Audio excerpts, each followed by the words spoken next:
Okay, so here is my final design. Just zoom in. Okay, so you can see that I could add more text, but I've decided to stop there. I could have spent a bit more time on this. You probably got more time than I have to spend on this. So you could add some more text. There are some gaps here and there, but I quite like having those spaces as well. So don't feel like you have to fill every space. If you go back to look at the Paula Scher posters, pretty much every space is filled, but you don't have to. You can definitely see that I've used those two those two artists, those two designers as my influences. The typography clearly comes from the Paula Scher posters, and the image clearly comes from the Laszlo Moholy-Nagy photograms. So I've definitely achieved what I set out to in using those two artists, those two designers as my influence. Just a few pointers. Just remember your space around the edges. So pretty much all the way, although that gets quite close, but pretty much all the way around, except for the logo in the bottom right hand corner. But I purposely mean that so that the logo is close to the edge. But pretty much here, all the topic I've added, even at the top here and at the bottom, there is a space. If I was to go in and measure that, it'd probably be around 5 millimeters. You don't need to, but just visually look out for that space around your text and your typography. I've used my rules pretty consistently. The underline, the line is used to underline the headings. Not always, as in here, but I could put in an underline just there. If I zoom in on that, just move that text down a little bit. You can see I'm using those keys again. The ends of the lines line up with the text, although not exactly. So I could do zooming in and just nudging that a little bit here and there. Sometimes it won't work. This line of text here doesn't go straight right to the end there, but I wouldn't worry about it too much. This text is at 90 degrees to this line perpendicular. This is the underline here. I've kind of tried to keep the spacing the same, although on occasion I've put that line closer to the text. The text here is perpendicular to this diagonal text here. It doesn't go off in a different direction. So I've got some rules and I've tried to stick to them.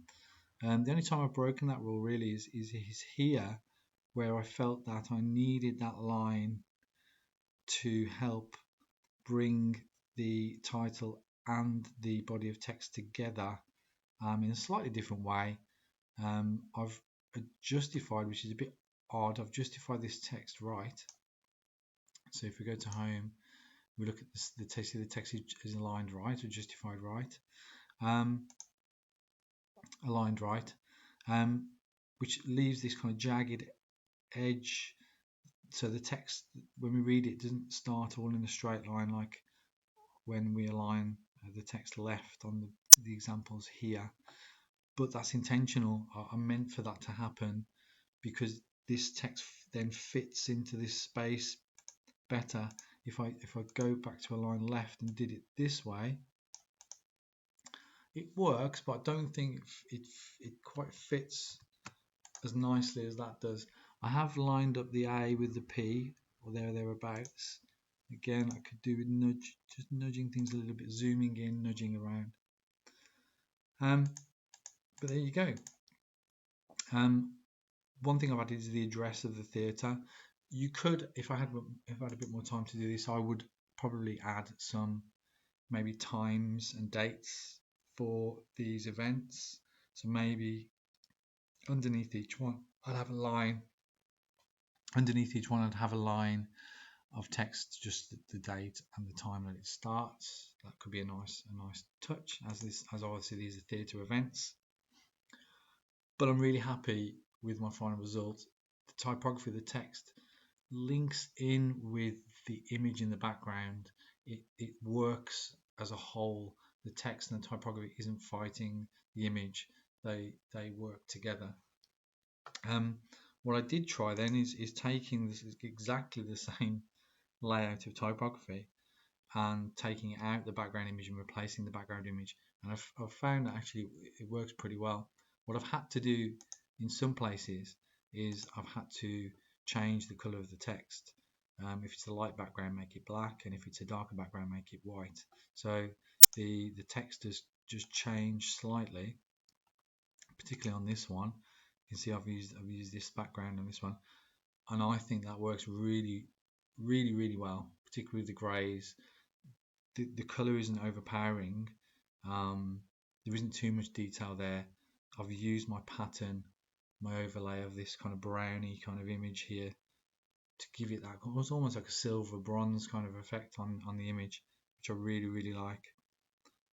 So you could, because it takes a while to do the typography, you could come up with a design that you really like, and then, well, basically what I did was I copied and pasted the whole thing, moved it to one side, and then deleted the background to leave the text, selected the text, and then copy and pasted it onto a new slide with the background already there, and just placed it on top. Just with a little bit of fiddling around, you should be able to do that quite easily. You don't have to. You could come up with a different design. So that's my second design. So the typography, as you can see, is set differently. I would, if I were you, try to come up with two different designs, two different layouts, and then maybe so two different layouts. The one you really like the most, maybe then try different backgrounds with those. So I would come out with maybe with 1, 2, 3, 4 different designs, but they don't all have to have the different typography, because that's what takes the time. Setting up the image is fairly quick, so you could change the image. So you could do 2 designs with one typography layout, and 2 backgrounds with another typography layout. I've done 3 with the same typography layout and 1 different. From start to finish then, it'd probably be nice actually to, you don't have to be the same images, but you could collect these images that I found on the internet and put them on the first slide, just so for you to refer to. Second slide, and third and fourth, maybe the images that you're playing with. That's the first video, the first stage. Second stage, and then show the 3 images that you've used. So you might do that for each one. And then the stage where you've got your kind of main title, which could be on the left, could be on the right, could be on the top or the bottom. It's completely up to you. Mine's down the center. And then the public theatre logo, and then your kind of typography experiments. So I've ended up with 10 slides. You might end up with a couple more, but around 10 slides. 4 different final designs would be fantastic. Okay, so I really hope you have fun with that. Watch the video carefully.